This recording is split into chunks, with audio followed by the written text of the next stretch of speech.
You ask Tiger to solve. This deals with linear equations with one unknown. The final result is x equals -15. Let's solve it step by step. Swap sides. Group all constants on the right side of the equation. Subtract 4 from both sides. Group like terms. Simplify the arithmetic.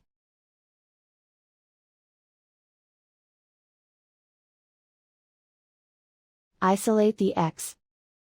Multiply both sides by inverse fraction 3 over -2.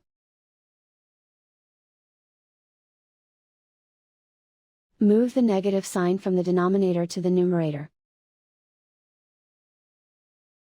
Group like terms. Multiply the coefficients. Simplify the arithmetic.